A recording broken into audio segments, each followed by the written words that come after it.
حضرت صالح علیہ السلام نے اللہ کے حکم پر ایک اونٹنی کو پہاڑ سے نکالا۔ یہ وہ زمانہ تھا جب عرب میں قوم سمود کا ڈنکا بجتا تھا۔ یہ لوگ زیادہ تر کھیتی باڑی کرتے تھے۔ اللہ تعالیٰ نے ان کی زمین کو بڑی زرخیزی عطا کی تھی۔ مٹی میں بڑی طاقت تھی۔ فصل خوب ہوتی، پانی بھی بہت تھا۔ لوگوں نے کنویں کھودے ہوئے تھے۔ دراصل یہ اپنے وقت کے بہترین انجینئر تھے۔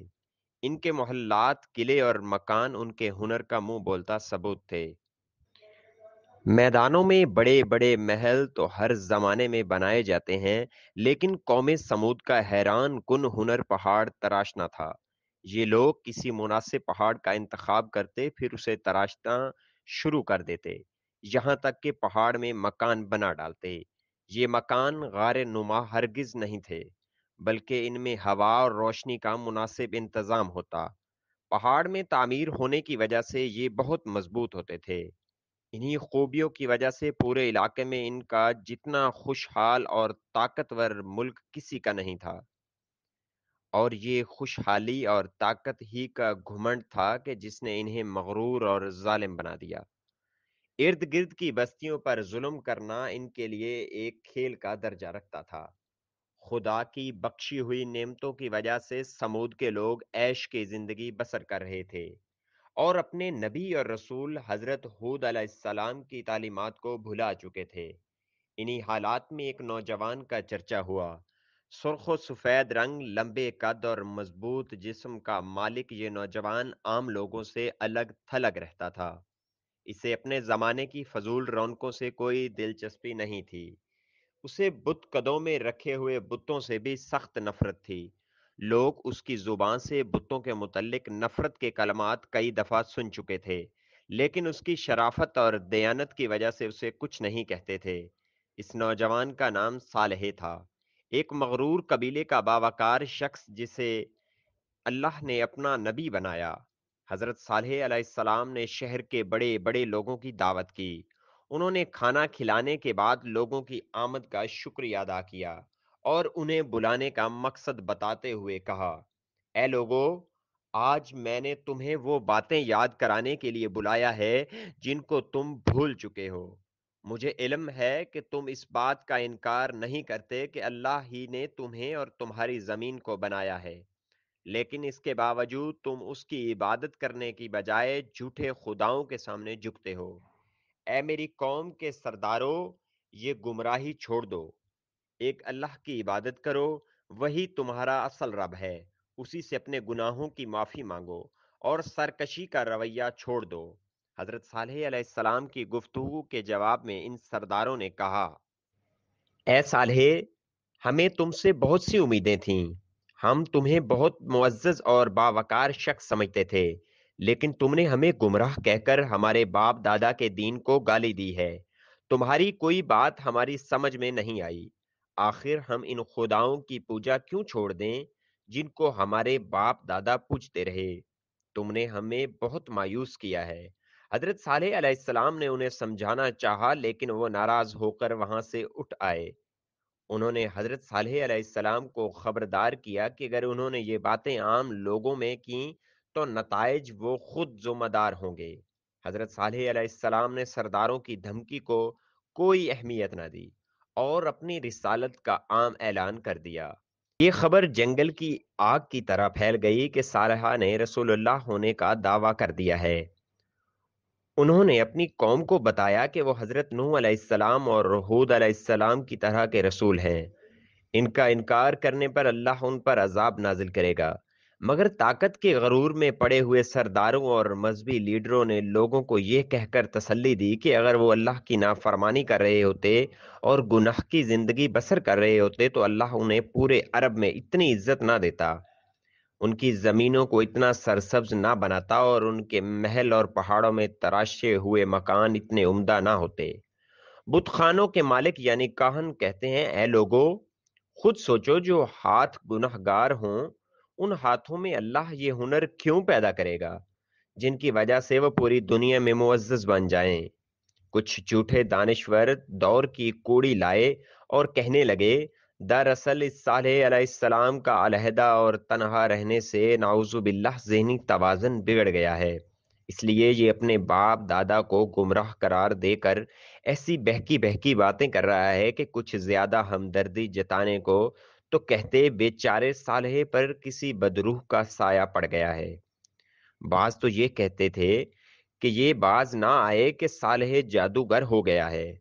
کچھ سردار کہتے ہمیں یقین ہے کہ صالحہ نے یہ سارا چکر اس لیے چلایا ہے کہ وہ لوگوں کو بے وقوف بنا کر ان کا سردار بن جائے۔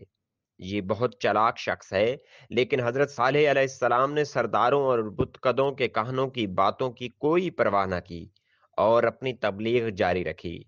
آپ کی کوششوں سے کچھ لوگوں نے ایمان قبول کر لیا اور آپ کے رسول ہونے کا اقرار کر کے شرک اور بری باتوں سے باز آ گئے۔ ان میں اکثر ایسے تھے جو غریب اور عام لوگ تھے۔ قوم کے سرداروں نے ان ایمان لانے والوں کو بے وقوف قرار دیا اور حضرت صالح علیہ السلام کا خوب مذاق اڑایا۔ کئی برسوں کی تبلیغ کے بعد سمودی قوم آپ سے تنگ آ گئی۔ وہ آپ کو اپنے طاقتور قبیلے کا معزز شخص ہونے کی وجہ سے کوئی نقصان بھی نہیں پہنچا سکتی تھی۔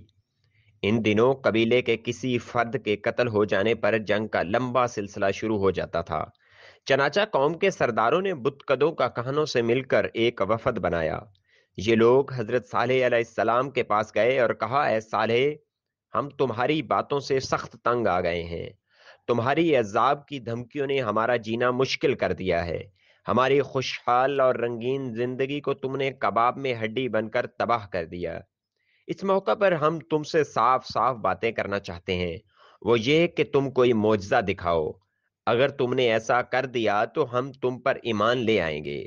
تب ایک دن حضرت صالح علیہ السلام نے اللہ کے حکم پر ایک اونٹنی کی طرف اشارہ کرتے ہوئے کہا، یہ اونٹنی اللہ کی نشانی ہے، یہ تمہارے مطالبے پر بھیجی گئی ہے۔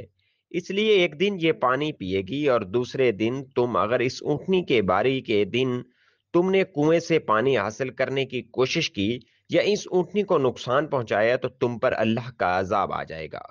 قوم کے سردار بہت ڈرے۔ وہ کچھ عرصہ تو حضرت صالح علیہ السلام کے کہنے کے مطابق اس پابندی پر عمل کرتے رہے، لیکن جلد ہی ان کا صبر ختم ہو گیا۔ انہیں اپنا یوں پابند ہونا ایک آنکھ نہ بھایا۔ وہ اونٹنی کو اپنی چراگاہوں میں چرتا دیکھتے رہے تو سخت غصہ کھاتے۔ آخر دو مالدار اور امیر عورتوں نے دو آدمیوں کو تیار کیا۔ انہوں نے اپنی دولت کا لالچ دیا اور اس سے کہا کہ وہ اللہ کی نشانی اس اونٹنی کو ہلاک کر دیں۔ یہ دو آدمی اچھی طرح جانتے تھے کہ وہ ایک بہت ہی خوفناک کام کرنے کا ارادہ کر رہے ہیں۔ وہ پہلے تو خوف زدہ ہوئے مگر رقم کے لالچ اور دوسرے لوگوں کے کہنے پر تیار ہو گئے۔ ان آدمیوں نے منصوبہ بنایا کہ وہ اونٹنی کو اس دن ہلاک کریں گے جب اس کے پانی پینے کا دن ہوگا۔ چنانچہ اگلے ہی دن وہ کنویں کے پاس جا کر چھپ گئے۔ ان کا پروگرام یہ تھا کہ جیسے ہی اونٹنی کنویں کے قریب آئے گی وہ اس پر حملہ کر کے اسے مار دیں گے۔ انہیں زیادہ انتظار نہ کرنا پڑا۔ اونٹنی لمبے لمبے ڈگ بھرتی کنویں کے قریب آئی۔ دونوں ظالم چپکے سے کنویں کی اوٹ سے نکلے اور اونٹنی پر حملہ آور ہو گئے۔ ایک نے تلوار کا وار کیا، اس کی کونچیں کاٹ دیں اور دوسرے نے آگے بڑھ کر اس کی گردن پر نیزہ مارا۔ بیچاری اونٹنی زمین پر گر پڑی۔ بے قصور اونٹنی کو زمین پر تڑپتے دیکھ کر دوسرے لوگ بھی پہنچ گئے۔ یہ لوگ چھپ کر یہ سارا منظر دیکھ رہے تھے۔ انہوں نے جب دیکھا کہ اونٹنی پر حملہ کرنے والوں کو کچھ نہیں ہوا تو ان کو ابھی حوصلہ بڑھا۔ وہ بھی اپنا غصہ اتارنے پہنچ گئے۔ اب وہ سب مل کر اونٹنی کو مار رہے تھے۔ اونٹنی کو مارنے والوں کو رشوت دینے والی عورتیں بھی یہ منظر دیکھ رہی تھیں۔ انہوں نے خوشی سے نعرے لگائے اور حضرت صالح علیہ السلام کا مذاق اڑایا۔ وہ کہہ رہے تھے کہ اے صالح، ہم نے اللہ کی نشانی اونٹنی کو قتل کر دیا ہے اور ہمیں کچھ نہیں ہوا۔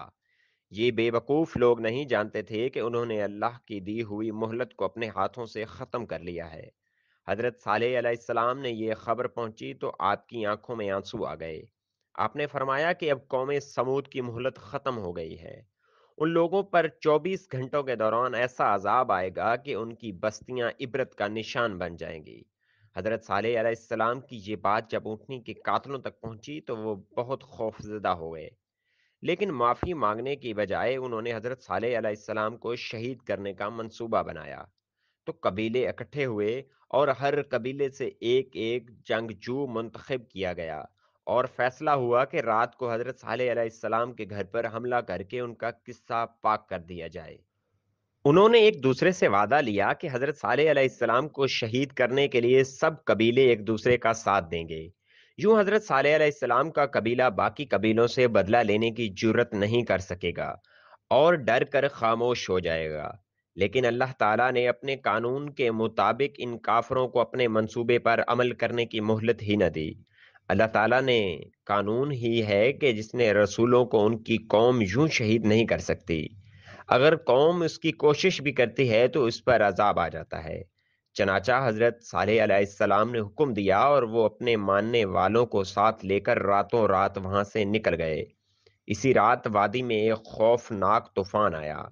بگولے کی شکل کے اس طوفان کی گرج اتنی دہشت ناک تھی کہ اس نے اہل سمود کو تنکوں کی طرح بکھیر کر رکھ دیا۔ مضبوط محلوں اور قلعہ نما مکانوں میں رہنے والے یہ بدقسمت لوگ اب اللہ کی پکڑ میں تھے۔ صبح ہوئی تو ان کی بستی عبرت کا نمونہ بن چکی تھی۔ ایک بھی کافر زندہ نہیں بچا تھا۔